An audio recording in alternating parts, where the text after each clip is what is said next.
नमस्कार दोस्तों, आज जिस मूवी के बारे में हम बात करने जा रहे हैं उस मूवी का नाम है सलाम नमस्ते। और ये मूवी जो है ये सैफ अली खान की ही बहुत पहले की आई हुई मूवी है। ठीक ठीक मूवी है, इतनी कोई ख़ास नहीं है। आप अगर नहीं भी देखेंगे तो कोई ख़ास फ़र्क पड़ने नहीं वाला। कईयों को पड़ता है, कईयों को नहीं पड़ता है। मुझे नहीं पड़ता। ठीक है, तो चलिए शुरू करते हैं इसकी स्टोरी के साथ। निक अरोड़ा एक भारतीय वास्तुकार शेफ बने और अंबर एमबी मल्होत्रा एक मेडिकल छात्र और रेडियो जॉकी मेलबॉर्न ऑस्ट्रेलिया में रहने वाले दो स्वतंत्र आधुनिक भारतीय हैं। निक को वास्तुकला का अध्ययन करने के लिए विदेश भेजा जाता है, लेकिन खाना पकाने व अपने जुनून के आगे बढ़ाते हुए अंततः अपने स्वयं के रेस्तरां का प्रमुख शेफ बन जाता है।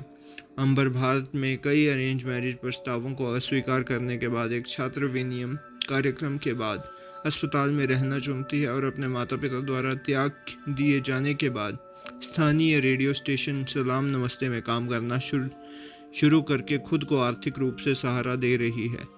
निक को अंबर के रेडियो वाले शो पर एक साक्षात्कार के लिए बुलाया जाता है, लेकिन वह 2 बार चूक जाता है, जिससे अंबर उसे ऑन एयर अपमानित करती है। दोनों एक शादी में मिलते हैं, एक दूसरे की पहचान से अनजान और एक दूसरे से जुड़ने लगते हैं। निक का दोस्त रॉन अंबर की दोस्त कैथी के प्यार में पड़ जाता है और दोनों जोड़े करीब आ जाते हैं। निक अंततः रेडियो शो में आता है और सार्वजनिक रूप से अंबर के लिए अपनी भावनाओं का स्वीकार करता है। दोनों एक दूसरे से प्यार करने लगते हैं और बिना शादी के एक साथ रहने लगते हैं।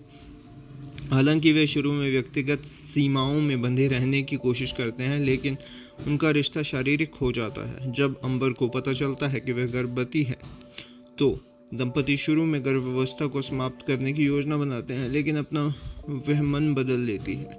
यह निर्णय संघर्ष और अंततः ब्रेकअप की ओर जाता है।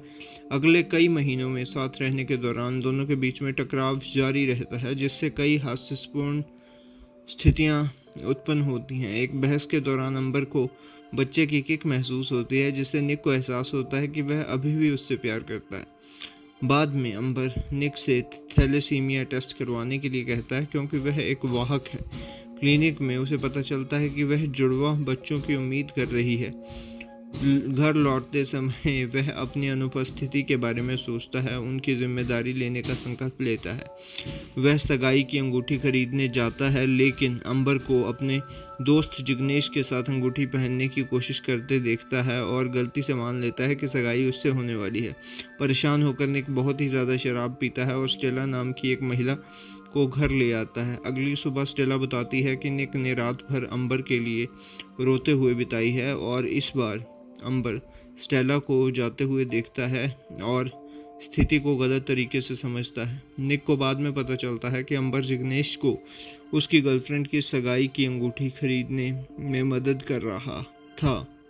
रेडियो स्टेशन में श्रोताओं की मदद से निक अंबर को ढूंढता है, माफ़ी मांगता है और उसका पानी टूट जाता है और वो अस्पताल पहुंच जाते हैं। अस्पताल में रॉन और कैथी भी एक बच्चे की उम्मीद कर रहे हैं और स्टेला एक नर्स के रूप में फिर से प्रकट होती है। वह अंबर को निक की वफादारी पर भरोसा दिलाती है और दंपति को एक विनोदी प्रसूति विशेषज्ञ डॉक्टर विजय द्वारा सहायता प्रदान की जाती है, जो अपनी विलक्षणता के बावजूद प्रसव का प्रबंधन करता है। जन्म से पहले निक प्रस्ताव करता है और अंबर स्वीकार करती है।